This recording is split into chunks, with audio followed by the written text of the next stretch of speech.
শ্রীকৃষ্ণ ওম অখণ্ড মণ্ডলাকারম ব্যক্তঙ্গন তরঙ্গিতাঙ্গন তস্মৈ চিরগুরবে নমঃ। বন্দে শ্রীকৃষ্ণ চৈতন্য নিত্যানন্দ সহজিত গৌরদয় পুষ্পবন্ত চিত্র ছন্দ তামন্ত শ্রী ভাগবত জন ভক্তিমতী মায়েরা আপনাদের চরণে নরাধমের অনন্ত কোটি প্রণাম।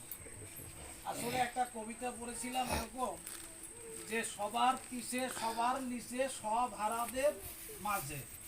তো সঙ্গত কারণেই এই লাইন তিনটি আমি উদ্ধৃত করছি, কারণ এখানে এই যে কি বলা যায় মানে তিনজনেই গুরুদেব সেই পাটে আসীন আছেন, তাদের সামনে মূলত আমাদেরকে না দিলেই ভালো হয়, আমি যেটা মনে করি। তো তারপরও দিয়েছেন। এখন গানের ধারা মূলত ধারাবাহিকতা নেই, কারণ পূর্বের এর আগের যে গানখানা গৌর সুন্দরকে নিয়ে, পরবর্তীতে আবার রাধারানীর বিরহ, তাই তো? আচ্ছা, তাহলে এখন বিমল দাও আবার যেখানে আলোচনা করেছেন, এখন এত কিছু তো আর আলোচনা করার সময় নেই, সময় হয়তো 5-7 মিনিট পেতে পারি। সময় আমরা আসছি ঠিক মতো, সময় কিন্তু তারপরও সময় আমাদের থাকে না। আর আসলে ওই আপনার কথা থেকেই শুরু করি, আমাদের সময় নেই। ওই দাদার কথা থেকেই শুরু করলাম, আমাদের সময় নেই। এর মানে দিক নিদর্শন বা দিক নির্দেশনা স্বরূপ কাকে সামনে দাঁড় করিয়েছিলেন ভগবান? মহারাজ পরীক্ষিত, তাই না? পরীক্ষিতকে অর্জুনের পুত্র অভিমন্যু, অভিমন্যুর পুত্র হলেন পরীক্ষিত। পরীক্ষিত মহারাজ দেখেন উত্তরার গর্ভে ভগবান শ্রীকৃষ্ণ যাকে রক্ষা করলেন, তাকেও আবার অভিসম্পদে কি হয়েছিল? সেই অভিসম্পাদিত হতে হয়েছিল। কার অভিসম্পদ, কার অভিশাপ ছিল? শৃঙ্গীর, শ্রমিক মুনির পুত্র শৃঙ্গী অভিশাপ দিয়েছিল। ওদিকে যাওয়ার সময় নেই, যে সত্য দিবসের মধ্যে পক্ষ দর্শনে কি হবে? দংশনে মৃত্যু হবে, এই তো। আচ্ছা, তাহলে 7 দিনের মধ্যে সাপে কাটবে এবং তুমি মারা যাবে। মহারাজ পরীক্ষিত রাজা, কিন্তু শুধু রাজা নয়, মহারাজ, অর্থাৎ মহান যে রাজা। তাহলে রাজার মধ্যে যার মহত্ব আছে, মহানুভবতা আছে, সমস্ত গুণাবলী আছে, তাকেই বলা হয় কিন্তু মহারাজ। সেই মহারাজ আজকে জানতে পারলেন যে 7 দিন পরে সাপের কামড়ে বা সাপের দংশনে আমার কি হবে? মৃত্যু হবে। উনি মনে মনে চিন্তা করলেন আমার আয়ুষ্কাল মাত্র 7 দিন। শুধু ভক্তজন, বৈষ্ণবজন, বান্ধবগণ, মা ভক্তিগণ, মহারাজ পরীক্ষিত জানতেন তার আয়ু 7 দিন। আমরা কিন্তু জানি না আমাদের আয়ু 1 দিন কি 1 ঘন্টা কি 1 মিনিট কি 1 সেকেন্ড। উনি জানতে পেরেছিলেন, পরম সৌভাগ্যবান, তাই কিন্তু আমরা জানতে পারি না আমাদের আয়ু কতটুকু। এখানে মহারাজ পরীক্ষিতকে আমাদের প্রতিনিধি রূপে ভগবান স্বয়ং পাঠিয়েছেন আমাদের মতো এই দুরাচারী মানুষদেরকে শিক্ষা দেওয়ার জন্য। মহারাজ পরীক্ষিত চিন্তা করলেন আমি সমস্ত রাজকার্য আমার পুত্র জন্মজয়ের হাতে ছেড়ে দিয়ে আমি চলে যাব কোথায়? সেই নৈমিষ অরণ্যে, গঙ্গার তটে। ওখানে কি হলেন? বসলেন। আর যখনই ওখানে গিয়ে সমবেত হলেন সমস্ত মুনি ঋষিরা, ওই যে অন্তরের খবর জেনে যায়, যদি তারে মানে বিনা তারেও কিন্তু সংযোগ হয়, তখন সমস্ত মুনি ঋষিরা এলেন। কিন্তু ওনার একটাই প্রশ্ন, আমার আয়ুষ্কাল মাত্র 7 দিন, আমার কি কর্তব্য? বলছে এই প্রশ্নের উত্তর আমরা কেউ দিব না, দিবে একমাত্র কে? ব্যাসদেব তনয় বা ব্যাসদেবের আত্মজ সুখদেব, যিনি মুক্ত পুরুষ। দেখেন ব্যাসদেব মুক্ত নয়, কিন্তু সুখদেব তার ছেলে মুক্ত। কেন মুক্ত? যখন সুখদেব ভূমিষ্ঠ হওয়ার পরে, সেই দেখেন 16 বছর মাতৃগর্ভে ছিল, ভূমিষ্ঠ হওয়ার পরে কি হলো? সেই নগ্ন দেহে যখন ছুটে চলেছিল তপস্যার জন্য বনের মধ্যে, তখন একটা সরোবরে অশ্পরারা স্নান করছিল। তখনকার দিনে একটা কৃষ্টি ছিল, মানে কালচার বা সংস্কৃতি ছিল, মেয়েরা নগ্ন হয়ে স্নান করত। কৃষ্ণ যে বস্ত্র হরণ করেছিল কারণটা কিন্তু এখানে ওই রমণীদেরকে শিক্ষা দেওয়ার জন্য যে কোনোদিন আর এই কাজটি করবে না, এই জন্য করেছিলেন বস্ত্রহরণ। ওখানে প্রতিজ্ঞা করেছিল যে না, জীবনে আর কোনোদিন আমরা এই নগ্ন হয়ে স্নান করব না। তাইলে সেই নগ্ন সুখদেবকে দেখে ওই অস্পরারা কিন্তু কোনো কুণ্ঠাবোধ করেনি বা লজ্জাবোধ করেনি, বা তাদের সেই যে লজ্জা স্থান সেটা ঢাকার জন্য কোনো চেষ্টা তাদের মধ্যে পরিলক্ষিত হয়নি। কেন হয়নি? কারণ মুক্তের সঙ্গে মুক্তের যদি মিলন হয় সেখানে অক্টোপাস বলতে কোনো কিছু থাকে না। কিন্তু ব্যাসদেব যখন পিছনে হাপুত্র বলে দৌড়াচ্ছিল, তখন ওই রমণীরা দেখে, স্নানরতা রমণীরা দেখে কি করছিল, লজ্জায় যার যে বক্ষ কি করছিল, আচ্ছাদন করছিল তাদের বস্ত্র দ্বারা। এর কারণ একটাই, ব্যাসদেব মুক্ত নয়, কিন্তু তার পুত্র সুখদেব মুক্ত ছিলেন। তাইলে সেই দেখেন, সেই সুখদেব গোস্বামী ছাড়া এখানে কাউ আর ভাগবত শোনাতে পারবে না। যখন সুখদেব ওখানে আসনে আসীন হলেন, গুরু রূপে বরণ করে সেই মহারাজ পরীক্ষিত বলেছিলেন যে হে প্রভু, আমার আয়ুষ্কাল মাত্র 7 দিন, তাহলে আমার কি কর্তব্য? তদ উত্তরে সুখদেব একটা কথা বলেছিলেন যে প্রথম কর্তব্য মৃত্যু ভয়ে ভীত না হওয়া। আমরা কিন্তু সবাই মৃত্যু ভয়ে ভীত। আরে কোন সময় মরে যায়, ছেলেটার বিয়ে হয় নাই, মেয়েটার বিয়ে হয় নাই, হ্যাঁ, বা জমি জমা এখন পর্যন্ত কাগজপত্র সব ঠিক হয় নাই, এই ঘরখানা করতে পারিনি, হ্যাঁ, অমুক করতে পারিনি, তমুক করতে পারিনি, আরে কোন সময় মরে যায়। তাহলে আমাদের বাঁচার কিন্তু খুব আশা। আসলে আমরা বুঝি না যে আমাদের বয়স কিন্তু বাড়ে না। আমরা গর্ব করি, আরে বেটা তোর বয়স কয়দিন, 25 বছর, মোর বয়স বেটা 52 বছর, খুব গর্বের সহিত বলি। কিন্তু আমরা একবারও চিন্তা করি না যে আমরা মৃত্যুর দিকে 52টা বছর এগিয়ে গেলাম, এই চিন্তা আমাদের আসে না। হরে কৃষ্ণ। তো মহারাজ পরীক্ষিতের যখন এসেছেন, তখন প্রশ্নের উত্তরে প্রথম বলেছিলেন মৃত্যু ভয়ে ভীত না হওয়া।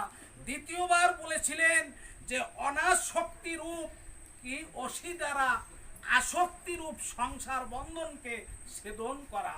যে অনাসক্তি রূপ অসি মানে অস্ত্র, তরবারি, এই তরবারি দিয়ে সংসার রূপ যে আসক্তি, সংসারের প্রতি যে কামনা বাসনা, এটাকে কি করতে হবে?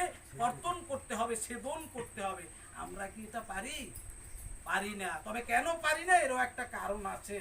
ভগবান নিজেই মানে কৌশল করে আমাদের মধ্যে ত্রিগুণময়ী মায়াকে ঢুকিয়ে দিয়েছেন।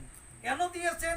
ওই যে পথে আমাদের চলার কথা সেই পথে চলি না, তাহলে আমরা নানা পাপে পাপিষ্ট, এই পাপিষ্টদের শিক্ষা দেওয়ার জন্য এই মায়াকে ঢুকিয়ে দিয়েছেন।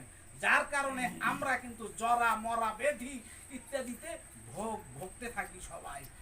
আর নইলে আমাদের কিন্তু এই ভোগার কথা নয়। আমাদের কর্মের ফলে আমরা ভুগি। কর্মকে আমরা কেউ এড়াতে পারি না। কর্মের ফল হলো একটা কি লব্ধ কর্মফল, আর একটা হলো প্রারব্ধ কর্মফল। অর্থাৎ পূর্ব জন্মের কর্মের যদি কোনো ফল ভোগ করা বাকি থাকে, সেটাও আমাকে ভোগ করতে হয়, যেটাকে বলা হয় প্রারব্ধ। এই প্রারব্ধকে কেউ কিন্তু খণ্ডাতে পারে না। হরে কৃষ্ণ। আর বলেছিলেন কি, হরিতে মন লাগানো বা হরি ধ্যানে মন লাগানো। এই 3টে উত্তর দিয়েছিলেন। এরপরে তো আপনারা সবকিছুই জানেন যে ওখানে ভাগবত শোনালেন। ভাগবত শুনেই সে কিন্তু কি হয়েছিল, সেই পরম পুরুষ ভগবান শ্রীকৃষ্ণের যে কি পরম পদ, সেই পরম পদে আশ্রয় পেয়েছিলেন মাত্র 7 দিন। তাইলে আমরা কি চিন্তা করি, আমাদেরও এই 7 দিন যে কোনো একদিন, সেই শুক্র থেকে শুরু করেন বা রোববার থেকে শুরু করেন, যে কোনো একদিন কিন্তু আমাদেরও এই পৃথিবীর যে রঙ্গমঞ্চ, এই রঙ্গমঞ্চের যে অভিনয়, এই অভিনয় শেষ করে আমাদেরও সেই কি পরম মানে কি গন্তব্যে যাত্রা করতে হবে। কিন্তু সেই যাত্রা পথটা যেন একটু আমাদের কণ্টকাকীর্ণ না হয়ে একটু কুসুমাস্তীর্ণ হয়, এই চিন্তা আমরা কিন্তু করি না। আমরা সংসারে ধন সম্পদ টাকা পয়সা রোজগার করি, কিন্তু টাকা পয়সা ব্যয় করা 2 ভাবে যায় না। একটা কি সৎ পথে, আর একটা কি অসৎ পথে। আজকের এখানে যে কয় টাকা খরচ হবে, এই কয় টাকা মূলত সেই কি ভক্ত সেবায়, ভক্ত প্রীতার্থে বা হরি সেবায়, বৈষ্ণব সেবায়, ভাগবত সেবায় আজকের এই যে অর্থটা ব্যয় হচ্ছে, এটা মূলত সৎ পথে ব্যয় হচ্ছে। আর আজকে যদি মেয়ে জামাই নাতি নাতকুরা নিয়ে আনন্দ আহ্লাদ করে এখানে এক পেট মজা করে সবাই খেতাম, সেটা মূলত সৎ পথে ওই অর্থটা ব্যয় হয় না। তাহলে সবসময় মনে রাখতে হবে, জনহিতার্থে বা লোকহিতার্থে, হরিপ্রীতার্থে, বৈষ্ণব সেবা, ভাগবত সেবা, কৃষ্ণ সেবায়, গোবিন্দ সেবায় যে অর্থটা আমরা ব্যয় করব, সেটাই মূলত আমার কি হবে, সৎ কাজে ব্যয় হবে। এবং সেইটা আমরা একটা মুদ্রা কথায় বলি যে রাধারানীর ব্যাংকে সেইটা কি হবে, গচ্ছিত থাকবে বা জমা থাকবে। তাহলে আয়ু কিন্তু আমরা দুইভাবে ব্যয় করি, একটা সৎভাবে, একটা অসৎভাবে। আমরা সংসারের যে কর্মাদি অর্থাৎ জড় জাগতিক যে কর্ম, কথা বুঝাইয়া বলার সময় কম, এই সংসারের কর্মেই আমাদের আয়ু শেষ করে ফেলি। কিন্তু আসল যে কারণে আসা, সেই গোবিন্দের স্মরণ মনন ভজন, এটাই আমাদের সময় হয় না, এখানে আমাদের সময় হয় না। অর্থাৎ সব কাজে আমরা ঠিক আছি, কিন্তু এই আসল কাজের বেলায় আমরা কি, ওই যে একটা কথাই আছে, সব কাজের কাজই আসল কাজে আমরা সবাই জন্য বললাম না, আমি আসলে বাজি। গুরুদেবের কাছ থেকে মন্ত্রপুত হয়েছি, না করি ত্রিসন্ধ্যা, না রই একটা একাদশী, ঠিক আছে, না করি একটু মালায় জপ, অর্থাৎ কোনো কিছুই করি না। আমার বিনীত অনুরোধ, যারা সেই গুরু পাঠে গিয়েছেন তারা অন্তত এই যে আমাদের জন্য যে কিছু সংবিধান দেয়া আছে, এই সংবিধানগুলো মেনে চলার চেষ্টা করবেন। আর ওই যে মায়ার কথাটা একটু বলছি না, এই মায়াটা আসলে কেমন, সময় কি পাবো, কয় মিনিট হইল, সময় পাই না। আচ্ছা, বিমলদা একটা কথা বলছিল, যা প্রসঙ্গ ঘুরেই দিছি, বিমলদা একটা কথা বলছিল যে এই সংসারে আমরা একটু থাকবো, কেমনে থাকবো। এই প্রসঙ্গে আমি একটা গল্প প্রায়ই বলি, এই সংসারে আমরা কাজের মেয়ের মতো থাকবো। অর্থাৎ এই ঘরে যদি একটা কাজের মেয়ে থাকে, সোজা কথা যাকে বলি চাকরানি, সেই চাকরানির মতো থাকতে হবে। অর্থাৎ এই মালিকের একটা ছেলে আছে মনে করেন, সেই ছেলেটা যদি মারা যায়, মারা যাওয়ার পরে দেখা যাবে এই মালিক বললেই আবার বুঝবেন না যে এই বাড়ির কথা বলছে। এটা উদাহরণ দিলাম, এক রাজার একটা ছেলে ছিল, ছেলেটা যখন একদম অল্প বয়সে মারা গেল, মারা যাওয়ার পরে রাজা রানী তো কান্না জুড়ে দিচ্ছে। বলেন একটা মাত্র সন্তান যদি মারা যায়, সেই মা বাবা কি আর শান্ত থাকতে পারে? আচ্ছা, এখন ওই রাজা রানীর কান্না দেখে ওই কাজের মেয়েটাও কাঁদছে, কিন্তু এই দুই কান্নার মধ্যে একটা পার্থক্য আছে, সেটা হলো এই রাজা রানী কাঁদছে যে সত্যিই তার অঞ্চলের নিধি চলে গেছে, আর কাজের বেটিতে চিন্তা করছে আমি যার জন্য কান্না করছি এ তো আমার আপন কেউ নয়, এই সংসারে স্ত্রী পুত্র পরিজন বন্ধু বান্ধব যাদের জন্য আমরা কান্না করি, এরা আসলে আমার আপন কেউ নয়। আমার যে আপন বান্ধব, আমার যে পরম পিতা পরমেশ্বর ভগবান বলি, গোবিন্দ বলি, ঈশ্বর বলি, তার জন্য মূলত দুঘটা নয়ন জল কখনো তার চরণে আমরা অর্পণ করি না। শুধু ভক্তগণ, আপনাদের কাছে আমার একটাই মিনতি, যে কয়দিন ভগবান আমাকে এই ধরা যাবে রাখবে, অন্তত গোবিন্দের প্রতি আমার একটু স্মরণ মনন থাকে, আপনারা এই আশীর্বাদ করবে। এই জগতে আর আমার কোনো চাওয়া পাওয়া নেই। আর দ্বিতীয় একটা কথা বিমলদা বলেছিলেন, যেটা হলো যে আমাদের যে এই গুরুদেবদের কিন্তু ঝামেলা বেশি, অর্থাৎ বোঝা বেশি, দায়িত্ব বেশি। সেটা কেমন একটা উদাহরণ দিয়ে আমরা বুঝাবো। সময় বেশি হয়ে যায় তো, শ্যামাচরণ লাহিড়ী নামক একজন ইঞ্জিনিয়ার, এবং তিনি গোল্ড মেডেল প্রাপ্ত ইঞ্জিনিয়ার। সেই ভারতের ঘটনা, বাস্তব ঘটনা। শ্যামাচরণ লাহিড়ীকে বলা হলো যে তুমি দুর্গাপুরে পাহাড় ভাঙতে যাও, সরকারি চাকরি করে। পাহাড় ভাঙতে গেলেন, একদিন দুই দিন ভাঙার পরে যখন পাহাড়ের ভিতরে প্রবেশ করলো, দেখলো একটা অন্ধকার কুঠুরি। সেই কুঠুরির মধ্যে একটা আলো জ্বলছে, আর আলোর পিছনে দেখা গেল একটা আসনে এক সন্ন্যাসী বসে আছেন, আর সামনে একটা আসন ফাঁকা আছে। যখনই ওই সন্ন্যাসীর সামনে গিয়ে শ্যামাচরণ লাহিড়ী উপনীত হয়েছে। ওই যে সন্ন্যাসী ডাক দিয়ে বলছে, কিরে শ্যামাচরণ তুই এসেছিস? বলছে, কে আপনি? আপনি আমাকে, আমি তো আপনাকে চিনি না। অধিকন্তু আপনি আমার নামটা পর্যন্ত বলে দিলেন, দয়া করে বলুন আপনি কে? তখনও বলেছিল, তুই আমাকে স্পর্শ কর। যখন ওই সন্ন্যাসীকে স্পর্শ করলেন, তখনও দিব্য জ্ঞান ফিরে পেল। দেখলো আমার গুরুদেব আমার জন্য, আমাকে মুক্ত করার জন্য আজও সেই কুঠরির মধ্যে বা পাহাড়ের যে গহ্বর, সেই গহ্বরের মধ্যে আসন পেতে আছে। শ্যামাচরণ গুরুপদে আবার শরণ নিয়ে বললেন, গুরুদেব আবার যখন তোমাকে পেয়েছি, আমার আর এই চাকরির দরকার নেই, আমি আর ফিরে যাব না।